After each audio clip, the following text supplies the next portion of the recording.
Just going to be start the video about why I believe Ford makes the best cars, arguably the best cars. Ford Taurus, 2007, 250,000 miles. Just had it pulling into work and it is dark, so I'm going to finish this video in the morning. Stick around. Thanks. All right, back to this video.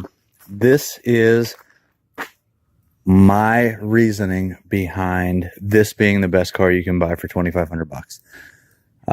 I am a fan of Ford, so maybe I am biased. I have had Chevys and everything else before, Chevy, Chrysler, Jeep. So, but here's my argument on this. This now has 250,500 miles. It's been a couple days since I started that last part of the video, but it's got 250,000 miles. I've had no major mechanical issues with it. It is, it's got its problems. It's starting to rust out right there, but between it seeing a lot of salt in Pennsylvania and Ohio over the last 11 years, it's to be expected. It needs a back right strut. And roads like this are the reason that the back strut is shot. This is 50% of my commute to work is on back roads like this that are just beat to death. So, this car hasn't had an easy last 80,000 miles.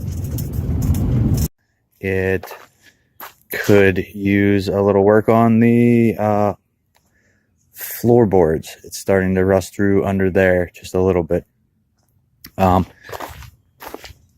The engine burns. Well, it doesn't burn oil. It's leaking oil onto the exhaust a little bit. Not enough to make much of a difference, but somewhere in here. And I just haven't fixed it because I'm not too concerned about it. It's had a long life. If anything major goes at this point, it's probably going to go to the junkyard. 250,000 miles is more than I would have ever expected to get out of a car like this. But this isn't the first Taurus that this has been done on that we've owned. Well, my wife's last car was a 99 Ford Taurus. It had 210,000 when we sold it. We sold it for $800. You could pick up a car like this for $2,500 on Craigslist that has like 140,000 miles on it and put literally 110,000 miles on it with we've been going like, I know I'm hitting the same point over and over that, this car is worth it. It's worth $2,500 to drive. I don't know what I'll get next after this. It may be another Taurus, but the wife kind of wants a Subaru. She has a Ford Explorer. It has 150,000 miles on it. I have an F-250 Power Stroke. It's got 170,000 on it.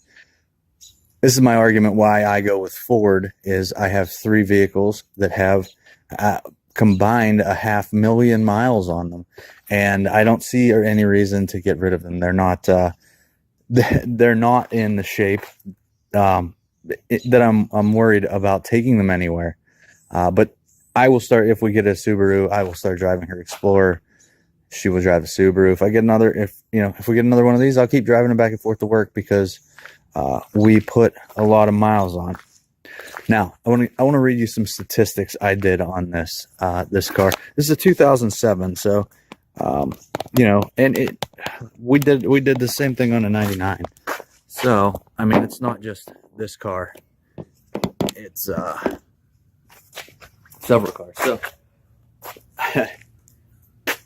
I looked up some random miles. I wrote it down because I knew this was coming and I wanted to make this video because I'm kind of proud that I've gotten this many miles on this car.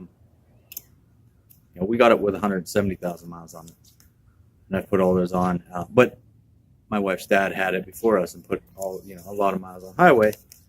But okay, so the equivalent, since this thing has 250,000 miles, 250,000, that's the equivalent of driving this East Coast to the West Coast 49 times. So coast to coast 49 times. You could go from the North Pole to the South Pole 29 times. the equivalent to what's on this car. You could go around the Earth at the equator 10 times. That seems like a lot to me. You could go from the Earth all the way to the moon, and then around the moon twice to get that same equivalent of miles. The time spent in this car to get that kind of miles on it, and this is all based at 55 miles an hour, which, you know, an average of this was probably not anywhere close to 55 miles an hour. So it's probably considerably a considerable more amount of hours spent in this car. But to get that kind of hours, or to get that kind of miles at 55 miles an hour, you would have had to spend 4,545 hours in this car, just in the driver's seat, and that's at 55. If you break that down into how many days were spent specifically in this car, solid days, 24 solid, it's almost 2 years. It's it's 189 days. So just over 6 months solid has been spent in this car. If you broke it down into driving 55 miles a day for 8 hours a day, it would take you 1 year, 203 days of getting in the car, driving 8 solid hours at 55 miles an hour. So, I mean, that's a lot. Fossil fuels that this thing has gone through, it averages about 25 miles per gallon, so that's what I based this off of. 25 miles a gallon, it has used 10,000 gallons of fuel. The tank is roughly 15 gallons. That's 667 fill-ups. Oil changes. I typically change the oil at 5,000 miles, which I'm sure it has seen oil changes more often than this, but that would be 50 oil changes. Every oil change is 5 quarts, so that would be 62.5 gallons of oil. It's more, you know, you can picture a 55-gallon barrel of oil. It's used more than that. As far as wear parts, everything has been, brakes, batteries, rotors. I don't count any of that in it. They've been changed. But you're going to have that with any car. The things that this has had, a couple more wear items are ball joints. Front ball joints, windshield wiper hose broke, some wheel bearings. You're going to have that, especially with 250,000 miles. The air conditioning compressor clutch went out on it. I've got some videos on that if you want to watch it. It's not very exciting, but if you need it, they're there.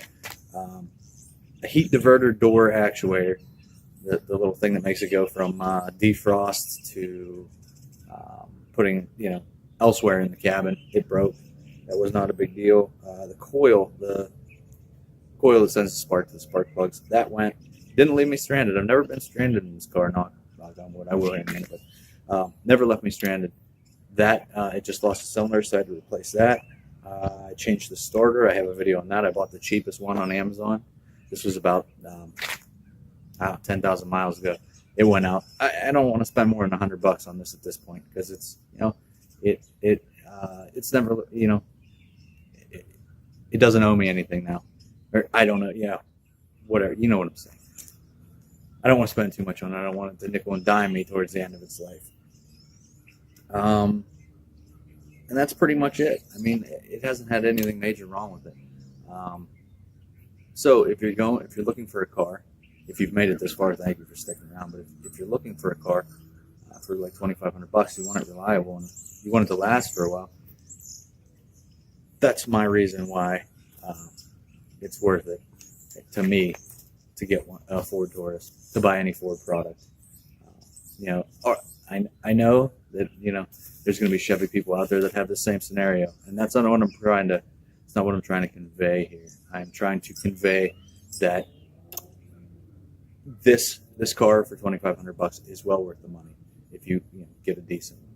So, thanks for watching. If you have subscribed recently, thank you for subscribing. I really appreciate it. I just got over 1,000 subscribers and 250,000 miles on this, so 2 milestones I've hit pretty much in the same week. And I really appreciate everybody taking the time to watch this video and sticking around. Thanks.